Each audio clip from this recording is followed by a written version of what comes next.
नमांसि सर्वेभ्यः। प्रिय विद्यार्थियों, आपके सम्मुख उपस्थित है कक्षा नवमी के लिए द्वादशः पाठः वाङ्मनः प्राणस्वरूपम्। 12वां पाठ, जिसमें वाणी, मन और प्राण के स्वरूप के विषय में चर्चा की गई है। इस पाठ में आरुणि और श्वेत केतु के मध्य क्या है, परस्पर संवाद है कि शिष्य गुरु से प्रश्न कर रहा है कि गुरुदेव, वाणी, मन और प्राण का क्या स्वरूप है। तो वो गुरु जो है अपने शिष्य को इन तीनों प्रश्नों का उत्तर बड़े विस्तृत रूप से समझाते हैं। ये तो पाठ में है। इसके प्रश्नोत्तर हम देखते हैं। तो जो पहला प्रश्न है, एक पदेन उत्तरतम लिखत अन्नस्य कीदृशः भागः मनः, उत्तर है अनिष्टः। दूसरा, मध्यमानस्य दध्नः अनिष्टः भागः किं भवति, उत्तर हो जाएगा सर्पिः। मनः कीदृशं भवति, अन्नमयम्। तेजोमयी का भवति वाणी। पाठेस्मिन् आरुणिः कम् उपदिशति, श्वेतकेतुं। वत्स चिरंजीव इति कः वदति आरुणिः। अयं पाठः कस्मात् उपनिषदः संगृहीतः, तो छांदोग्योपनिषदः, छांदोग्योपनिषद से ये पाठ लिया गया है। प्रश्न संख्या 2 में देखिए, अधोलिखितानां प्रश्नानां उत्तराणि संस्कृत भाषायां लिखत। संस्कृत भाषा में उत्तर लिखने हैं विस्तार से। पहला है, श्वेत केतु सर्वप्रथमम आरुणिम कस्य स्वरूपस्य विषये पृच्छति, तो सह सर्वप्रथमम मनस्य विषये पृच्छति। मन के स्वरूप के विषय में पूछता है। आरुणि प्राणस्वरूपम कथम निरूपयति, यत् पीतानाम अपाम यो अनिष्टः स प्राणः। पिए हुए जल का जो सबसे अनिष्ट, सबसे सूक्ष्म रूप है वह प्राण है। मानवानां चेतांसि कीदृशानि भवन्ति, यादृशम् अन्नादिकं भवन्ति तादृशानि चेतांसि भवन्ति। सर्पिः किं भवति, दग्धः सूक्ष्मरूपः सर्पिः भवति। सर्पिः घृतं, घी के लिए सर्पिः। आरुणेः मतानुसारं मनः कीदृशं भवति, मनः अन्नमयं भवति। प्रश्न संख्या 2 में देखिए, अस्तंभस्य पदानि बस्तंभेन दत्तैः पदैः सह यथा योग्यं योजयेत्। अस्तंभ को ब स्तंभ से मिलाना है। पहला है मनः, उत्तर है अन्नमयम। प्राणः आपोमयः, वाक् तेजोमयी। इसी का आ भाग देखिए, अधोलिखितानां पदानां विलोम पदम पाठात् चित्वा लिखत। गरिष्ठः अनिष्टः, अधः उपरि, विलोम शब्द लिखने हैं। तो एक वारम मुहुर्मुहुः, या 12 वारम। अनवधीतम अवधीतम, किंचित अधिकम। प्रश्न 4 में, उदाहरणम अनुसृत्य निम्नलिखितेषु क्रियापदेषु तुमुन प्रत्ययम योजयित्वा पद निर्माणम कुरुत।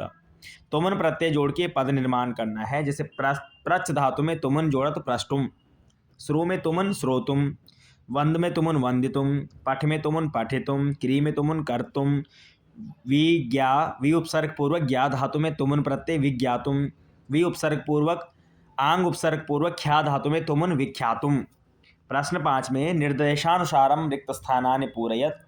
निर्देशों के अनुसार रिक्त स्थान भरने हैं। अहम किंचित प्रष्टुम, इच्छ धातु का लट लकार में बनेगा इच्छामि, क्योंकि अहम है इधर, है ना। मनः अन्नमयम, भू धातु में लट लकार भवति। सावधानम, श्रु का लोट लकार का बनेगा शृणु। अगला है, तेजस्विनो अधीतमस्तु, अस्तु बनेगा अस धातु का लोट लकार में। श्वेत केतु आरुणे शिष्य, अस धातु को लंग लकार आसीत।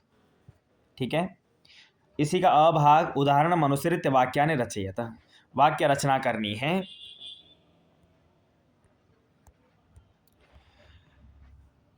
अहम शिष्यम उपदिशामि, अहम गुरुं प्रणमामि, अहम भवन्तम आज्ञापयामि, अहम प्रश्नं पृच्छामि, इदानीम अवगच्छामि। आगे, अब अगला जो प्रश्न है वह संधि करने के लिए है। संधिम कुरुत। ठीक है। अशितस्य धन अन्नस्य, तो क्या हो जाएगा, अशितस्यान्नस्य, दीर्घ संधि हो जाएगी। असित, असितस्य अन्नस्य, तो अधन अ क्या हो जाएगा, आ हो जाएगा। अ धन अ, इसमें क्या है, अ है, यौ में अ है, इधर अ है, बराबर आ। यहाँ देखिए, स्या में जो आ हो गए, अ मिलके आ बन गया है। आगे, इति धन अपि धन अवधार्यताम, तीनों पदों में संधि होगी। ई के बाद अ होगा तो क्या हो जाएगा य, फिर ई के बाद अ है तो य हो जाएगा। तो इत्यप्यवधार्यताम अवधार्यम है ना, दोनों जगह पे य हो जाएगा, यण संधि है यहाँ पर। तीसरे में का धन इयम, आ के बाद ई है तो क्या हो जाएगा ए हो जाएगा, गुण संधि है केयम। नौ अधीतम, यहाँ पर अयाद्य संधि है, औ को अव आदेश हो गया, नावधीतम। भवत धन इति, छोटी ई धन बड़ी, दोनों तरफ छोटी ई है तो ई धन ई मिलके क्या बनेगा बड़ी ई, दीर्घ संधि है भवती इति।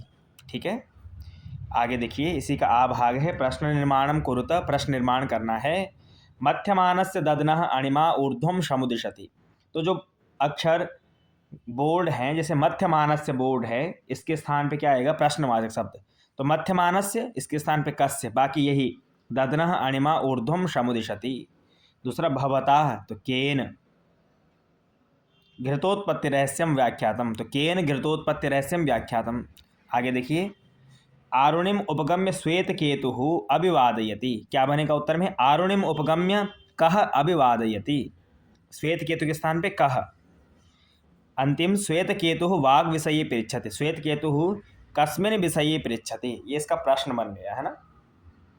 तो इस प्रकार से हमने प्रश्नवाचक शब्दों के जो मुख्य शब्द थे उनके स्थान पर प्रश्नवाचक शब्दों का प्रयोग करके इनको प्रश्न में बदल दिया। अंतिम प्रश्न है यहाँ पर, पाठस्य सारांशम पंचवाक्ये ही लिखत, यानी पाठ का सारांश आपको 5 वाक्यों में लिखना है। तो छात्रों, आपने पूरा पाठ ये पढ़ा है। पाठ बहुत सुंदर है, जिसमें शिष्य अपने गुरु से मन के विषय में, प्राण के विषय में और वाणी के विषय में पूछता है। तो आप इसी को सूक्ष्म रूप में 5 वाक्यों में आपको लिखना है कि जो मन है ना, उसका स्वरूप क्या है ना। हमने पढ़ा था कि जो अन्न हम खा रहे हैं, भक्षण कर रहे हैं, उसका जो सूक्ष्मतम रूप है, अनिष्ट रूप है, वो किसका स्वरूप लेता है, मन का स्वरूप। ऐसे ही प्राण क्या है ना, तो पीतानाम अपाम यो अनिष्टः भागः, तो पिए हुए जल का जो अनिष्ट भाग है वो क्या है, प्राण है। और वाणी क्या है, तेज का अनिष्ट रूप जो है। इस प्रकार से आप 5 वाक्यों में इसका सारांश लिख लीजिए। तो